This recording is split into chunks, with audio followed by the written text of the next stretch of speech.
Hello friends, good morning. स्वागत है आपका हमारे YouTube channel classes for RAS. और आज का जो हमारा टॉपिक होगा वो होगा पर्यायवाची। पर्यायवाची इस पर्यायवाची टॉपिक में हम कुछ पर्यायवाची पहले पढ़ चुके हैं और आज हम आगे पर्यायवाचियों का अध्ययन करेंगे। तो इस पर्यायवाची में सबसे पहला जो हमारा पर्यायवाची होगा आज के पर्यायवाचियों में वो होगा पृथ्वी के पर्यायवाची। अब पृथ्वी के पर्यायवाची जिस तरीके से हमने पहले बांटे थे कि वो पर्यायवाची जिन्हें हम जानते हैं, सबसे पहले हम उनको लिखेंगे कि वो पर्यायवाची जिनको हम जानते हैं, जिनको हम पढ़ने की ज़रूरत नहीं है। अगर हमें वो कहीं पर लिखे मिल जाते हैं तो हम पहचान लेते हैं उनको कि ये किस चीज़ का पर्यायवाची है। तो सबसे पहले पृथ्वी का होता है भू माने पृथ्वी। उसके बाद भूमि को हम जानते हैं, भूमि माने पृथ्वी होता है। इसके बाद में धरा यानी पृथ्वी, और उसके बाद में धरती। ये वो पर्यायवाची हैं जिनको हम जानते हैं कि ये पर्यायवाची हैं, पृथ्वी के पर्यायवाची हैं। और ये पर्यायवाची अगर आपको एग्ज़ाम में, अगर आप ऑब्जेक्टिव एग्ज़ाम देते हो तो उसमें अगर आपको ये नज़र आ जाते हैं तो आप पहचान लोगे कि भाई ये पृथ्वी के पर्यायवाची हैं। इसके बाद में वो पर्यायवाची जिनकी हम व्याख्यात्मक अध्ययन करते हैं, तो जिनमें पहला आता है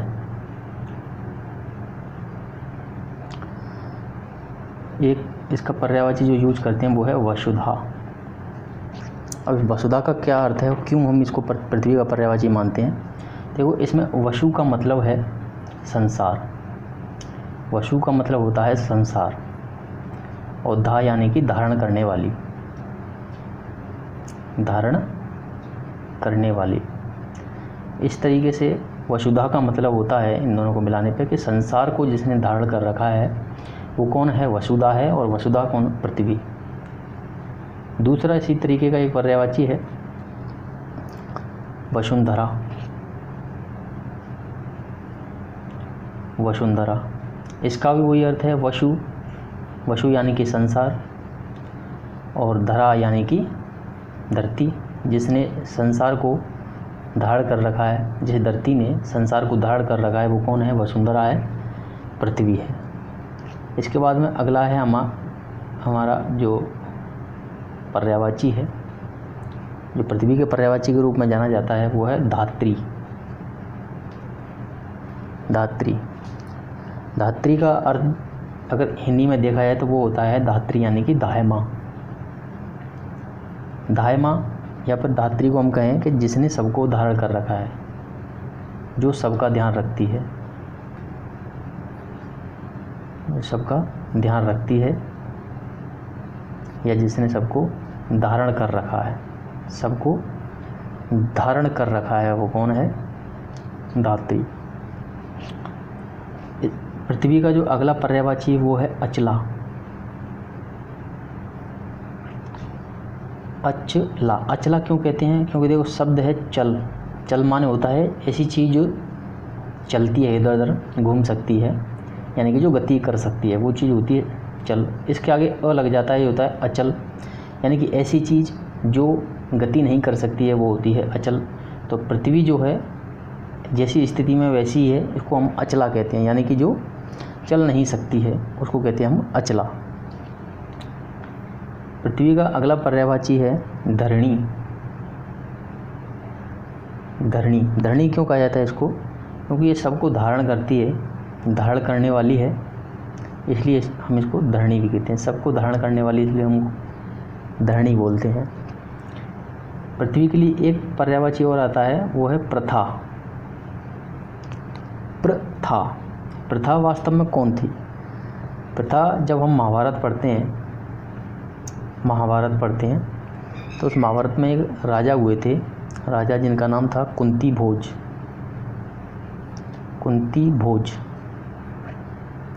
इनकी पुत्री थी कुंती। ये जो राजा पांडु थे, उन पांडु की पत्नी बनी थी, और जो पांडु के जो पुत्र थे पांडव, उन पांडवों की माँ थी। वास्तव में जो कुंती थी, कुंती को ही प्रथा कहा जाता है। और प्रथा को पृथ्वी का पर्यायवाची कहा जाता है। इसके बाद में जो अगला पर्यायवाची है जो इसके लिए यूज होता है वो है धरित्री। धरित्री, और धरित्री का अर्थ भी होता है धारण करने वाली। धारण करने वाली, धरित्री का अर्थ होता है धारण करने वाली। अब इसके बाद में पृथ्वी के हम वो पर्यायवाची लेंगे, 2-3 पर्यायवाची जिनको हमें थोड़ा ध्यान में रखना पड़ेगा। जैसे हम पृथ्वी को बोलते हैं क्षिति। क्षिति, क्षिति माने पृथ्वी। दूसरा शब्द है मही। मही को हम पृथ्वी बोलते हैं, क्षिति, मही। और एक शब्द जो आपने पर्यायवाची विलोम शब्दों में बहुत देखा होगा, अवनी। इसमें छोटी की मात्रा है, अवनी। अवनी का विलोम होता है अंबर। तो आपने वहाँ पर ये बहुत पढ़ा होगा, अवनी, अंबर। तो अवनी जो होती है वो पृथ्वी का पर्यायवाची होती है। इस तरीके से क्षिति, मही, अवनी ये पर्यायवाची हैं। और इसके अलावा भू, भूमि, धरा, धरती, वसुधा, क्योंकि वसु माने संसार, जिसने संसार को धारण कर रखा है वो वसुधा, जिसने संसार को धारण कर रखा है वो वसुंधरा। जो सबकी दायमा होती है, धारण करने वाली होती है धात्री। जो चल नहीं सकती है अचला, जिसने सबको धारण कर रखा है धरणी। प्रथा यानी कुंती। धारित्री का मतलब होता है धारण करने वाली। इसके बाद में क्षिति, मही और अग्नि, ये होते हैं आपके पृथ्वी के पर्यायवाची। अब पृथ्वी के बाद हम अगला पर्यायवाची लेते हैं,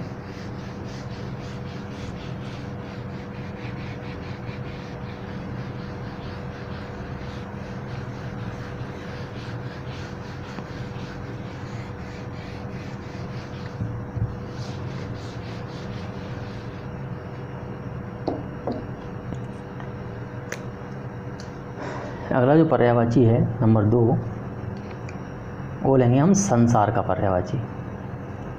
संसार के पर्यायवाची एक्चुअल जो सारे जो संसार के पर्यायवाची हैं वो सभी उनको हम जानते हैं, और इसमें ऐसा कुछ ज़्यादा लोच वाली बात है नहीं। जैसे जग, जगत, जग, जगत, विश्व, इस सब को आप जानते हो, इन सब को पढ़ते रहते हो आप। लोक, लोक माने भी संसार। जगती माने संसार। इहलोक, इहलोक यानी कि ये जो संसार हमें जो यहाँ पर दिखता है उसी को हम इहलोक बोलते हैं। इसके बाद में संसति, और एक पर्यायवाची और इसका भाव। ये 2 पर्यायवाची ऐसे हैं जिनको आपको याद रखना है। और इसके अलावा जग, जगत, विश्व, लोक, जगती, इहलोक, ये संसार के पर्यायवाची हैं जिन्हें हम अपन रोज़ाना जानते हैं, उनको देखते भी हैं। जैसे जग, जगत, विश्व, लोक, जगती, इहलोक, ये आपके संसार के पर्यायवाची हुए। अब इसके बाद हम लेंगे तीसरा आज का जो पर्यायवाची है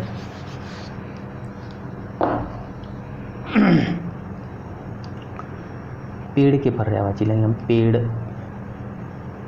ठीक है। तो पेड़ के पर्यायवाची जिन्हें हम जानते हैं एक्चुअल में, जैसे वृक्ष,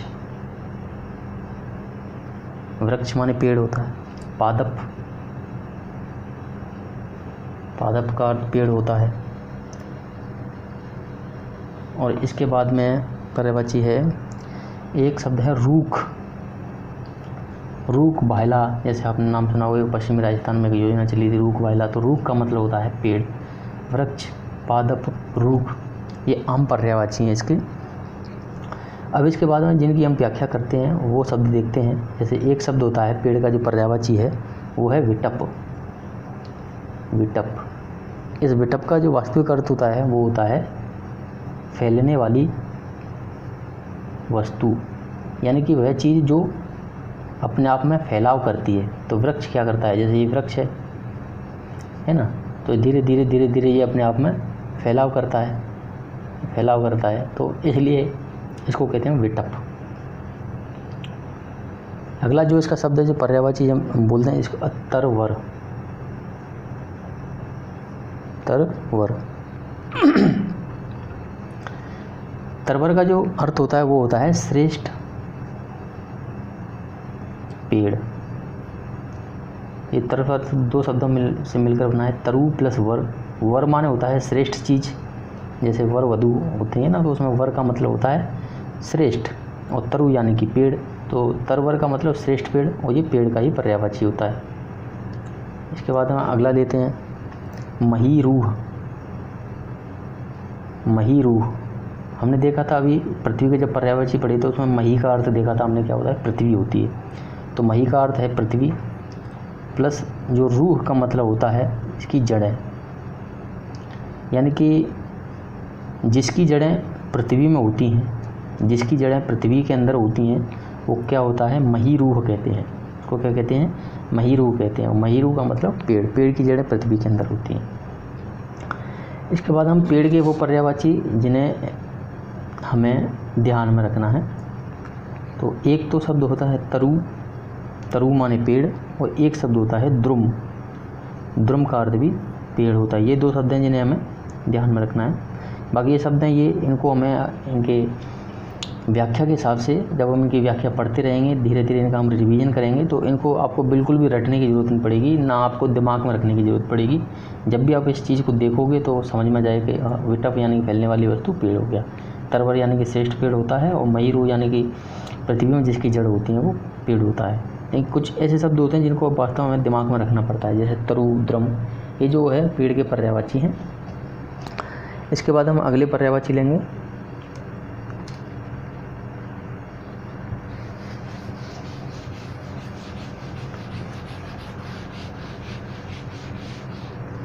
आज का जो चौथा पर्यायवाची है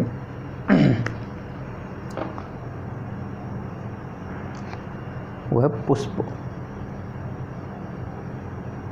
अब पुष्प के वो पर्यायवाची जिन्हें हम जानते हैं, जैसे फूल,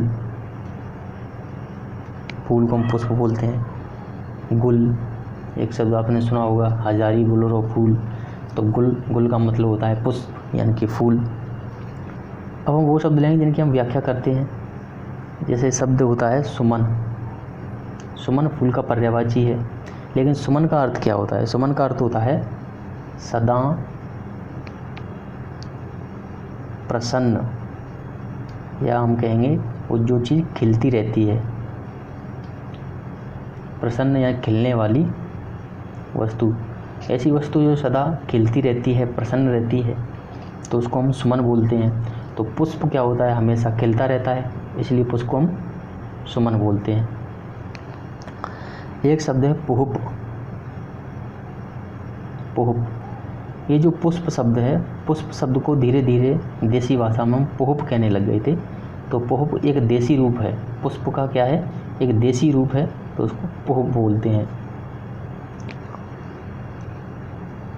प्रसून, प्रसून को भी हम कहते हैं पुष्प का पर्यायवाची। लेकिन वास्तव में प्रसून का जो एक्चुअल में जो अर्थ होता है वो होता है फूल की कली। फूल की जो कली होती है उसको हम बोलते हैं प्रसून, क्योंकि वो फूल की कली है इसलिए इसमें फूल आ रहा है, तो फूल का मतलब होता है पुष्प, तो प्रसून को भी पुष्प का पर्यायवाची मानते हैं। और इसके अलावा एक पर्यायवाची है जिसको हमें ध्यान में रखना है, वो है कुसुम। कुसुम, कुसुम शब्द ये पुष्प का पर्यायवाची होता है, और इसको आपको ध्यान में रखना है। इसके बाद अगला पर्यायवाची लेते हैं, पांचवा पर्यायवाची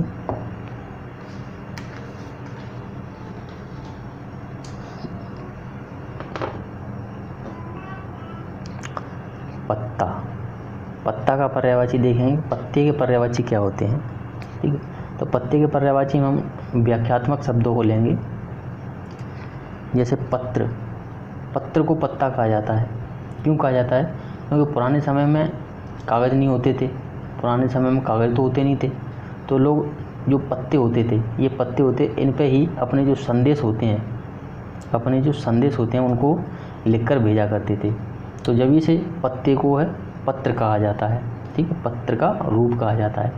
तो पत्ते का जो पर्यायवाची है पत्र क्यों पड़ा, क्योंकि पुराने समय में कागज़ तो होते नहीं थे, तो पत्ते पे ही लोग क्या है लिख के जो भी लिखना होता था उसको आगे प्रेषित करते थे, इसलिए पत्र को पत्ते का पर्यायवाची कहते हैं। एक शब्द है पात।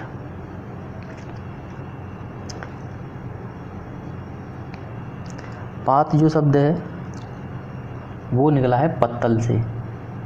पत्तल, पत्तल जैसे जब हम कहीं खाने वगैरह में जाते हैं तो वहाँ पे जो पत्तलें होती हैं वो पत्तल बनी होती हैं किससे? पत्ते से। उसी पत्तल को हम कहते हैं पात। उसी पत्तल को हम क्या कहते हैं? पात कहते हैं। इसलिए जो पात है वो पत्ते का पर्यायवाची होता है। एक शब्द है पल्लव। पल्लव, पल्लव का जो अर्थ होता है नया और कोमल पत्ता। नया और जो कोमल पत्ता होता है उसको हम बोलते हैं क्या? पल्लव। पल्लव एक कोमल पत्ता है, इसलिए पल्लव को भी हम पत्ते का पर्यायवाची मानते हैं। एक शब्द है दल। दल को भी हम पत्ते का पर्यायवाची मानते हैं। अब दल का जो एक्चुअल में जो अर्थ होता है वो होता है परत की तरह फैली हुई वस्तु। परत की तरह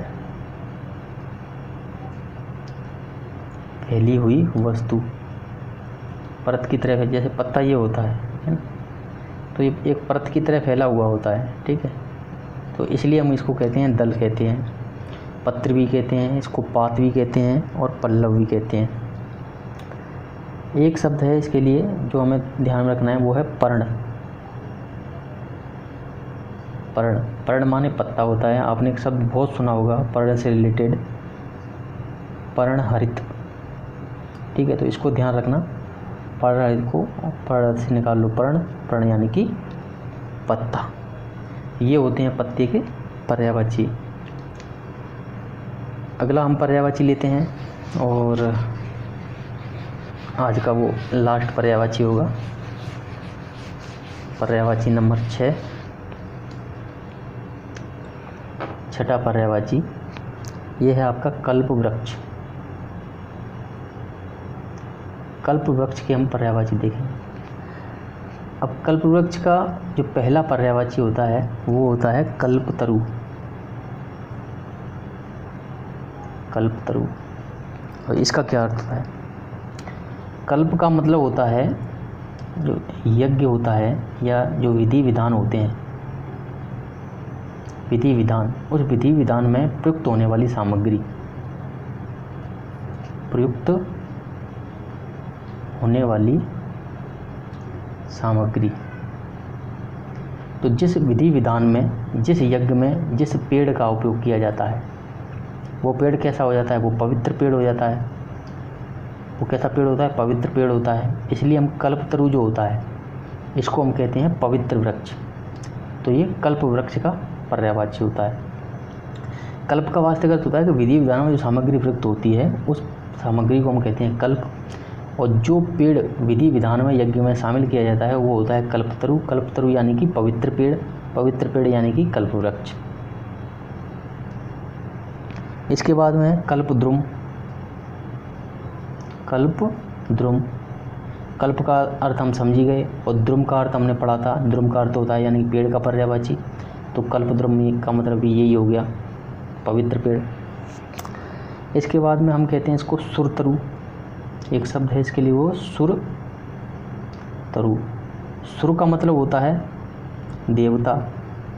सुर का मतलब देवता, प्लस तरु का मतलब पेड़।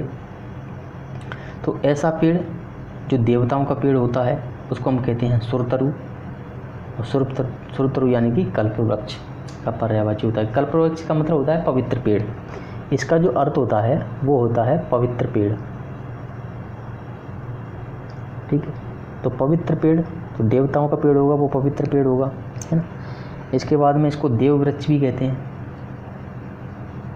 देव वृक्ष, देव वृक्ष का भी यही अर्थ है, देवताओं का पेड़। इसके बाद में हम इसको कहते हैं हरिचंदन। हरिचंदन, हरि का मतलब होता है भगवान विष्णु, भगवान विष्णु। और चंदन का मतलब होता है चंदन का पेड़, या ऐसा चंदन का जो पेड़ जिसको हम माथे पे लगाते हैं, है ना। माथे पे जो लगाया जाता है, पुरुष माथे पे लगाते हैं, उसको हरिचंदन उसको बोलते हैं चंदन। विष्णु जिस पेड़ को घिसकर अपने माथे पे लगाते हैं वो होता है हरी चंदन। कौन सा होता है? कल्प वृक्ष। वो कल्प वृक्ष को घिसकर, जिस तरीके से आपने देखा होगा कि चंदन का जो है घोल बना के लोग माथे पर लगाते हैं, है ना, वो होता है चंदन, बोलते हैं हम उसको। तो जो हरी चंदन का मतलब हो गया कि भगवान विष्णु जिस पेड़ को घिसकर अपने माथे पर लगाते हैं, तिलक लगाते हैं जिसका, वो होता है हरी चंदन। एक शब्द है हम जिसके लिए हम कल्प वृक्ष के लिए यूज करते हैं, वो है मंदार। मंदार, मंदार का जो अर्थ होता है वो होता है स्वर्ग में लगा हुआ, स्वर्ग में लगा हुआ पेड़। स्वर्ग में लगे हुए पेड़ को कहते हैं मंदार। एक शब्द है इसके लिए आता है पारिजात। पारिजात, पारिजात का मतलब है कि समुद्र मंथन से जब समुद्र मंथन हुआ था, समुद्र मंथन, उस समुद्र मंथन से जो पेड़ निकला था, समुद्र मंथन से जो पेड़ निकला था, वो उस पेड़ को कहा जाता है पारिजात। क्योंकि ये जो पारिजात है समुद्र मंथन से निकला था, है ना, जिसमें देवताओं ने काम किया था, तो इसलिए ये जो पारिजात है वो देवताओं का पेड़ हुआ। और देवताओं का पेड़ क्या होता है? कल्पवृक्ष होता है। इसलिए पारिजात। मंदार यानी कि स्वर्ग में लगा हुआ पेड़। स्वर्ग में कौन रहते हैं? देवता रहते हैं, तो यानी कि ये देवताओं का पेड़ हुआ, इसलिए कल्पवृक्ष को कहते हैं देवताओं का पेड़, मंदार। ये हुए आपके कल्पवृक्ष के। तो आज हमने 6 पर्यायवाची पढ़े और उनका अच्छी तरह से अध्ययन किया। इसी तरह से हम और पर्यायवाची लेते जाएंगे। आज की जो क्लास है हम यहीं समाप्त करते हैं, और आप सभी दोस्तों से निवेदन है कि हमारे चैनल को लाइक करें, सब्सक्राइब करें और कमेंट ज़रूर करें। साथ ही साथ इसको शेयर करना ना भूलें। जय हिंद, जय भारत।